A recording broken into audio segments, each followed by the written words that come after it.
Mына siz өткөндө айтпадыңызбы, мугалимдердин айлыгын көбөйтөбүз депчи, анан ушу мугалимдерге мен мугалимге турмушка чыгам деген кыздарды кызыктырабыз деп. Ошолор кара даал болуп кетпеш үчүн ушуну быйылкы жылы 1-2 эсе көбөйткөнгө мүмкүнчүлүк барбы? 2022 жылы.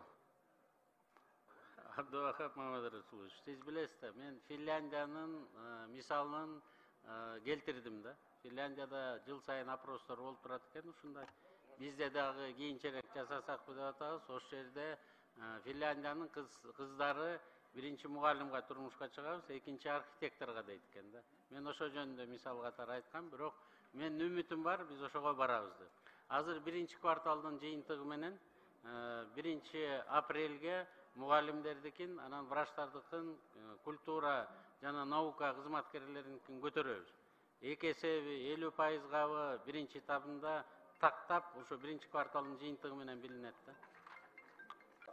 Жергиликтүү бюджеттерге, жергиликтүү башкаруу органдарына дагы ошол мектептерге жардам берүү мүмкүнчүлүгүн бериш керек деп мен ушул сунуш катары айтат элем. Эгер бюджети болсо, өздөрү кээ бир жакшы иштеген мугалимдерге кошумча айлык бере ала турган шарт түзүп бериш керек. Анткени кээ бир жергиликтүү башкаруу органдарынын мүмкүнчүлүгү болот да. Ошолорду көбүрөөк билим берүү тармагына, мектепке көңүл бура турган шарт түзсөк.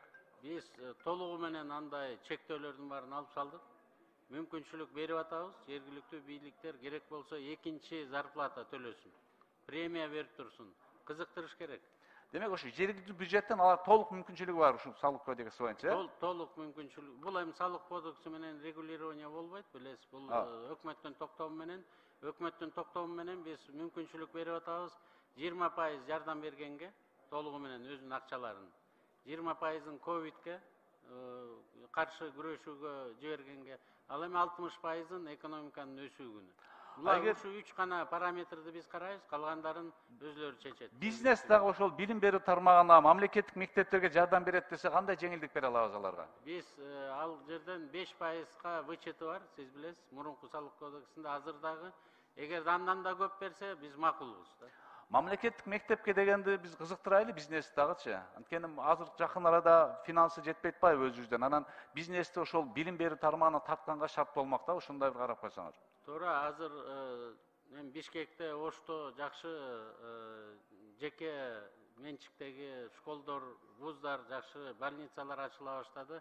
Муну эгер айыл жергесинде дагы ошентип ачам десе, биз наоборот дотация бергенге даярбыз да.